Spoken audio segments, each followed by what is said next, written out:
Well, hello everybody. I think that's how I start every video. It's so weird. We're doing this tour with NAFDMA. I think it's North America Farm Dairy, I don't know. But anyway, we're at a place called Ed Dunneback and Girls Farm Market. And you'll notice something. Everything here is pink. And here's Penny. Hello guys. And what are you doing here? Why are we here? Because High-Tix Ticketing, Fear AKA Ticket, High Fear Ticket, Ticket, right? Yep. Santa Ticket is sponsoring the NAFDMA Farm Tour this year, and so of course we had to get tickets to go, and it's been so much fun. We've gone to apple farms, which we didn't make a video. Farms. We made a video. We've gone to farms and wineries. Yep. We've gone to next on the stop is a wine and zoo. This place is amazing, run by all ladies. Yeah, look at this. They got a pink old Chevy truck, and there's a little stage here. And hey, do you like that I dressed for the occasion? Yeah, she dressed for the occasion. Well, one of the reasons why I'm going to film this particular place, because the last 3 places we went to, I did not make a video of because they were mostly produce. But this one really is focused on making money, events, and so on and so forth. And I wouldn't say it's like the coolest like playground, Agritainment place, but they're doing something totally different, which is really cool. And you notice they're like right here on the highway. And we're making these videos because a lot of you people out there have like farms and things like that. And look, right here, right on the highway, and sorry for the wind, that barn right there was built in like 1930, they said. They lifted it off the ground and put a new foundation in it. And they're gonna turn it into an event barn, weddings, just events in general. And then they turned this little one over here into like for little events as well. And look at that, they painted all the tractors, everything's pink. Look at this barn. I'll tell you what, if you want to see what a real barn looks like, look at this thing. So I guess they're in the process of renovating this so that this can be an event place. See, they built stairs in here, replacing wood. Look at this. This was hand chiseled. You can see where all the chisel marks are. You know, where they would put the thing on there and carve it by hand. It's crazy. Look at this place. So this is on their agenda, and you can see they've already started adding lighting. Looks really cool. This will be a great event space. But let's see what else they have that I found to be unique. Number one,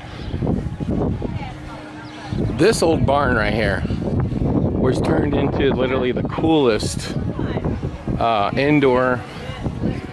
Where'd Patty go? Oh, we lost her.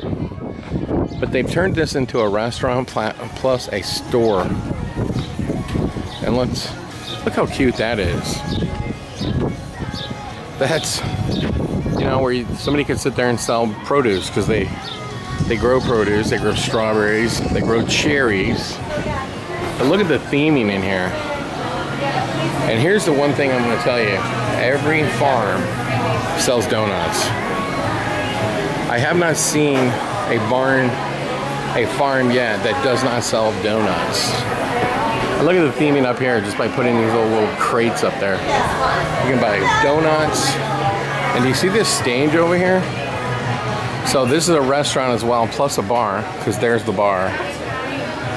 And they have a stage, and they'll have bands up here. Look at the old radio. It's very cute.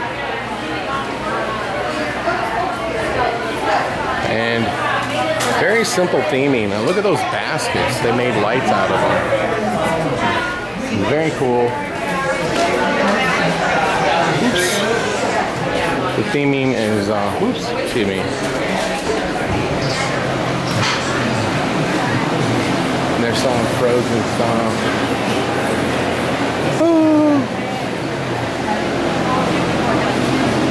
And look at this. I found this to be really cute. See the refrigerator?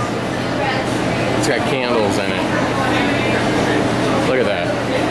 And of course they painted it pink. Why not? Because everything here is pink. Look at the countertops. Very nice. Whoops, excuse me. And I don't know where Patty went. Let's see if we can find her. We'll just check it out. And you'll notice too, like, look at all the plants. They're in crate looking type, or, you know, like troughs. The barrels are turned into tables. Very nice. How are you? There's a strawberry pie on the deck if you missed out. No. Okay. I do not know what happened to Patty, but let's go in here. You can see that this building has a brand new foundation and a floor. There you go. All brand new. They said they jacked this thing up to save it as an event barn. Amazing. And then obviously everything in here is brand new. Clearly. Look at the trash can. It's themed as well.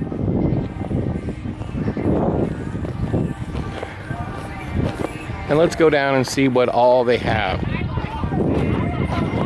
They got all kinds of stuff for kids to play. And I've seen these in Cracker Barrel. Then they've got a life-size one. I don't know what this is. But I haven't been a kid in a long time. They got swing sets, cornhole, and they've got some animals. Let's go take a look. That store was amazing. And so, apparently, you know, all these people come to these tours because they're just, hey, I have a farm, you have a farm, we're trading ideas. And you know what I found on every one of these tours? The people who own the farm where it's being toured, they're literally telling the people who are coming to give them ideas for space that they have. Look at these little pigs. Michelle, Rami, and Thelma. Look at that. Oink, oink, oink. And I'm guessing there's no animals in there. And they got porta potties. Now, but they do have something that they're doing new here. Sorry about that wind. But hold on, let's go take a look. So one of the things that this farm has done that I haven't seen any of the other farms do. Do you see that over there? They're doing concerts out here. So they sell 600 tickets. They pack around in here. See, they've put the beer stands. And let's look at these beer stands, because this is a really well themed and creative for a farm. It's like you embrace that whole hillbilly, like backwoods. It's all part of theming. They're not backwoods, they're not hillbillies. They're people who live on farms. And the theming just draws you in because it seems so authentic. And look at this. They've taken this crate and they've put their prices on it. And check this out. They decided to put this thing right up against that backdrop, which was really clever on their part. And look at they're serving the beer. And they did it up out of reclaimed barnwood. Very clever. And this is their stage where they're literally having concerts. So the band was set up there. And you can see right behind it, they have power outlets. And they've got this little pond down here. It's really pretty. Look at that. And then you can see they got a well, I think it looks like a super slide. They got this pond, and they're out here building a deck, I guess, for the pond. I don't know, doing something. And then, you know, they got more animals, and that's the one thing I've noticed is that these farms, some of them that are these Agritainment ones, some have animals and some do not.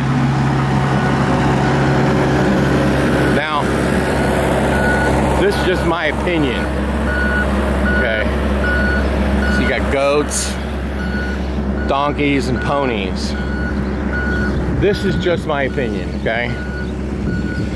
If I did a farm, which I would love to do, by the way, I would have animals because kids love animals. They love these little animals that they can put their hands in there and they can pet them. Look at that. And see, they're so used to it, they'll just let you pet them. I would have animals, me personally. I have no idea where Patty went. Look at the donkeys and the ponies. Very cool. And so yeah, it looks like they have what they call a super slide. And look, you see people going down it right now as we speak. And look at this pond. Man, it is dirty. There's a lot of moss in there. So this pond, you having fun? Yeah. Could simply just be here for the purpose of aggregation. I don't know. It's very, very mossy. Like, you could not put a fishing pole in there, I know that. It would just get hung up on all the moss. And so back here, this is where they're going to do ticketing for these events back here. It looks like they have a bounce house.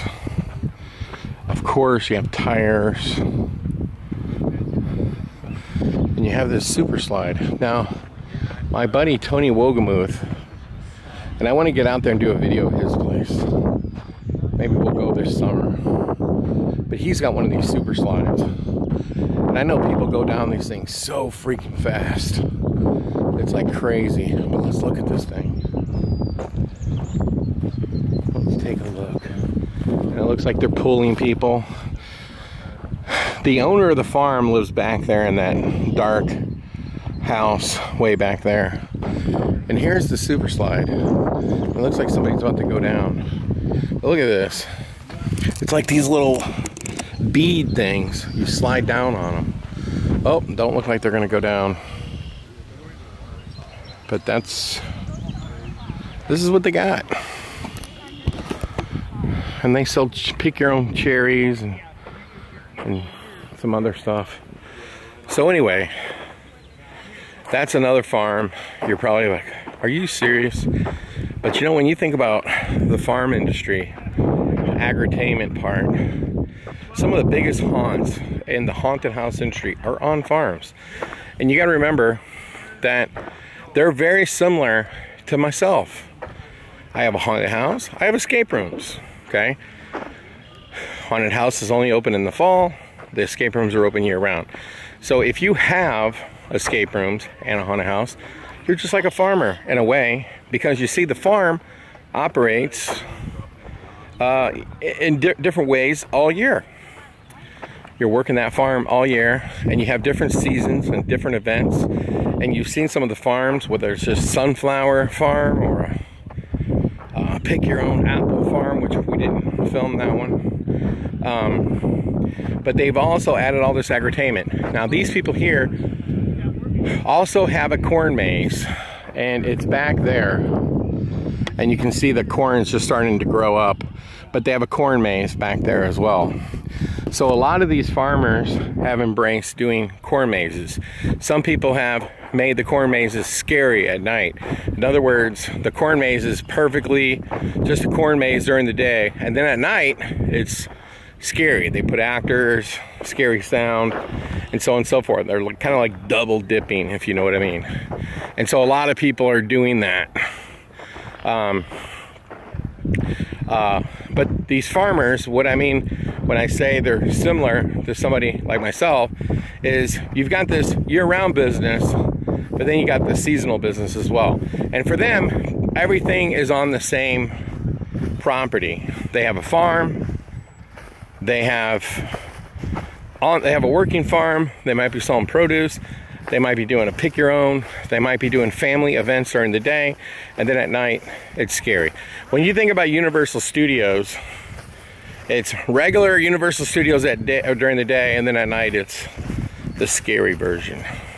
Same thing on a farm. And so if you're in the business of having farm, where you're going to try to bring people on property all year round, now I know, like for example, Hell's Gate,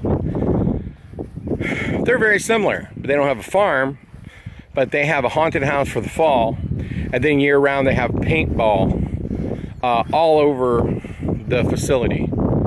So I don't know what the heck this is. Maybe somebody can leave a comment and tell me what this is. It's tubes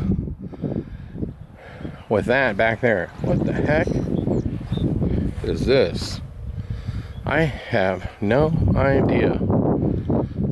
And then of course you have this thing where you can sit on it and ride it back and forth.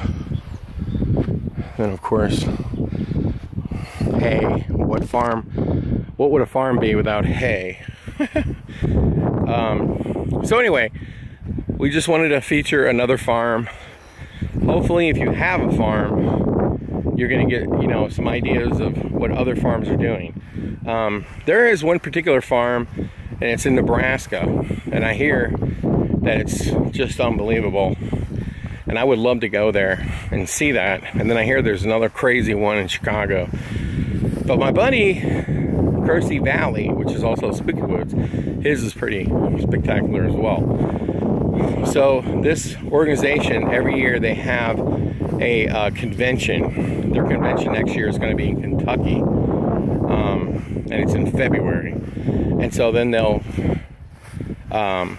have like a regular trade show. They visit some farms, but then they do events in the summer where you sign up and they take you on bus tours and take you to farms. They feed you. The farmers tell you their story. You learn a lot from it. So if that's for you, you know, there you go. And so we have been here representing Fear Tickets / High Ticks, trying to engage with the farm industry to promote a very small ticketing company, not a ticketing company that's overfunded because it's just going to be something that's going to be flipped later. It's a company that was made for small businesses like you. FearTicket.com, specifically if you're in the haunt industry. But High Ticks, Santa Ticket, whatever, we have tons of URLs for the industry that we're promoting to. And unlike one goofy, very goofy ticketing company sending out mass emails to Fear Ticket customers, telling them to call them and you get a $50 gift card, I hope everybody took them up on getting that gift card. That's all I'm gonna say.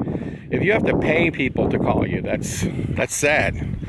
That means your system probably isn't very good, and you feel like you got to pay people to use it. That's something else. But Fear Ticket is adding so many new features. And here's the one thing I will suggest to you. Log into Fear Ticket, create your account, and then up in the top right-hand corner, you'll see like a notification. It's like an email. You click on that and it tells you what all the new features are. Now, it's only showing you the new features in 2024, but ongoing it's going to keep telling you what new features have been added to Fear Ticket.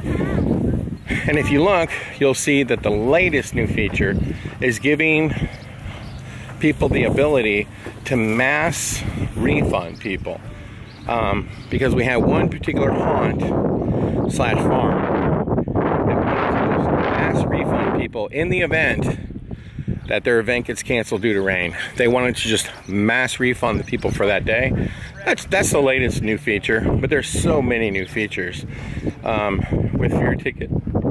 And you know, what's really interesting talking to these people is talking to people about chargebacks. We talked to one place that used one particular ticketing system, and they had $30,000 of chargebacks. I don't know if you know this, but Fear Ticket has artificial intelligence built in to kick out fraudulent purchases, and they have a system that will automatically dispute chargebacks for you. So I can only tell you that I used Fear Ticket last year. I had 0 chargebacks. I know it's crazy, but we had 0. And I credit that to Fear Ticket. And you know what? I have really embraced this idea. I am printing staff shirts this year for all my attractions. They're all going to be the same, whether you work at Lamp Darkness or Creepy World. And they're all going to have barcodes on them to scan the shirt to instantly upgrade and add a speed pass, or add like the hayride. Oh, we didn't know we had to have a ticket for the hayride. Well, scan this and upgrade. I think with this one feature alone, I will increase the revenue this Halloween season 6 figures easily, just that one feature. And I just wanted to say this about ticketing, because I had a conversation with a really big haunt that we're going to go film. Ticketing has become so important to your business now that you have no choice but to embrace listening to all options and figuring out the one that's going to make you the most money and give you the best service. It's really that simple. It's that integral. Because if you are selling 20,000 tickets a year, and you're with a ticketing company like that's charging your customers a service fee of say $2, while they just collected $40,000 that you could have had for yourself. And if you would have used Fear Ticket, you would have paid $10,000 for the service, but you would have netted $40,000 by keeping that service fee. Just saying. Anyway, don't be tricked by these gimmicky sales pitches. But anyway, thanks for visiting with us today here at this farm, because it was absolutely amazing time, absolutely beautiful. Look at the back of this place. That's been turned into a restaurant. Isn't that crazy? And an event barn and places for families to come and enjoy themselves. Until next time, everybody, we do have a bunch of haunt tours coming soon.